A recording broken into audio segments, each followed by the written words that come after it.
Interesting. If you open up that field, don't get angry if the guy clobbers you. But Oh, if someone's funnier than you? if you're there for 20 minutes and you're up at 10, you're in a bar and you're doing 20 minutes and you're at 10 mark, they're giggling, they're starting to say shit, and you get into a heckling mark with him. No, not that he's funny. I don't want you to let the comedy turn into a temper and for you to say something wrong and now you turn the audience on you for sure.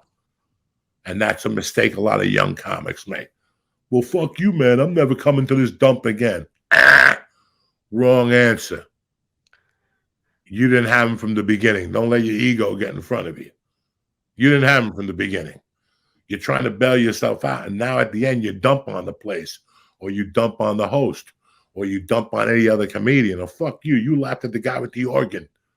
You just blew your fucking whole night.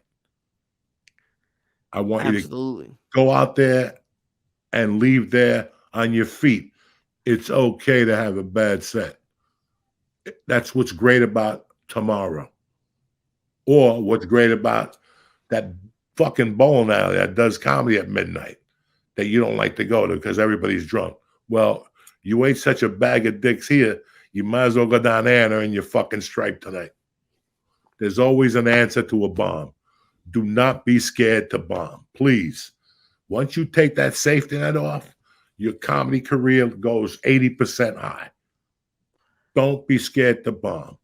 The common mistake of young comedians, and I did it for years, once you were losing them, was to panic. Never panic. Take a step back and go back to basics. Goof on yourself. Wow, this ain't working. I guess I got to stop fucking doing heroin now. And just take them until something else comes to your mind. Don't let them see you sweat. Correct? I've never thought about it like that, but it makes sense. It explains why some sets have gone bad for me. Absolutely. You got at one point in your career, the 5-6 year level, it's time to take the safety net off. It's time to work differently. It's time to go up there to bomb. You went up there to bomb? Yeah, go up there to bomb. I want you to go up there and see how it is to really bomb. You've already established yourself. Now go up there and see what it's really like to bomb. How you guys doing tonight?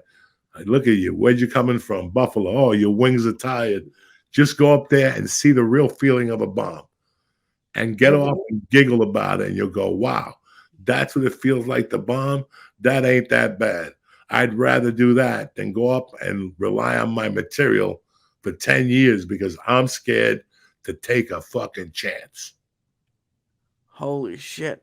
That freaks me out so much. Like, have you heard of people say an intrusive thought? Have you heard people talk about that? It's like when you're driving over a bridge and some people are like, oh, maybe I should drive off a bridge. I've thought before going on stage sometimes, and when like I'm freaking out, that maybe I should just stay like just really eat shit on purpose, just because it's gonna go bad anyways.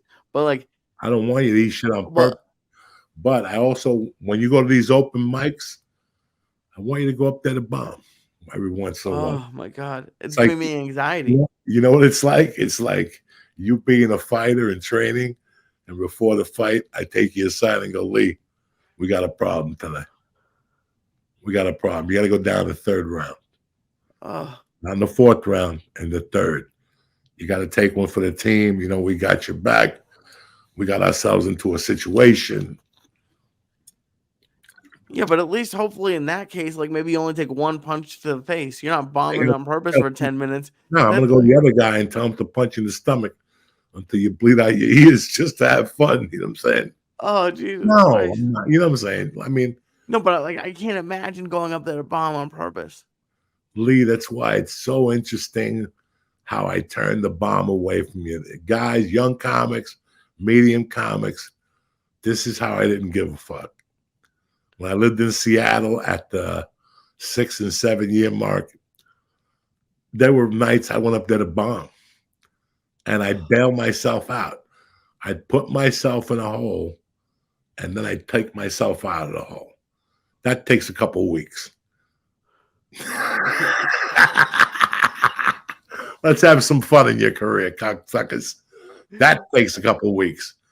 And then you learn how to maintain at the, like, you know, before they say boo. how to, before a tomato comes up and you got to use your dodging skills.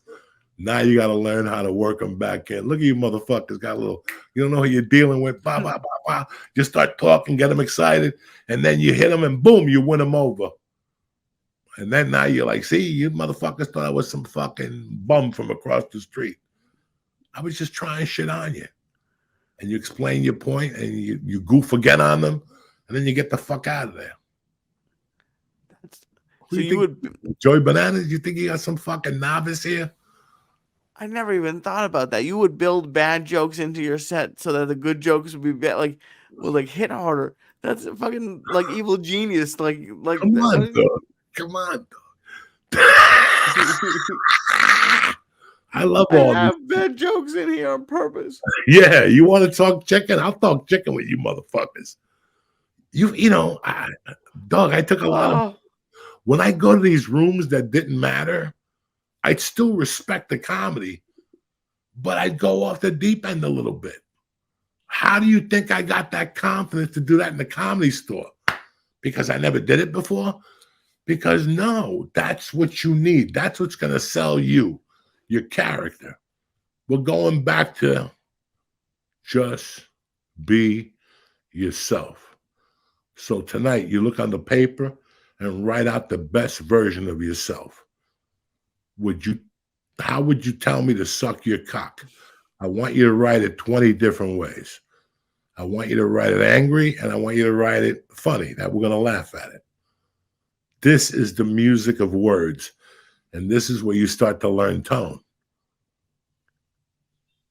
and what do you mean by tone? How to use your voice. Like volume?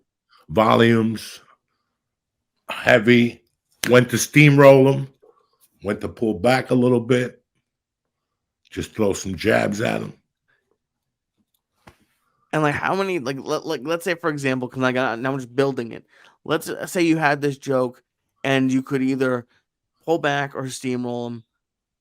And like how would you do each? Would you do it 3 times each, 4 times? Like how would you decide which one was the best? To see where they go.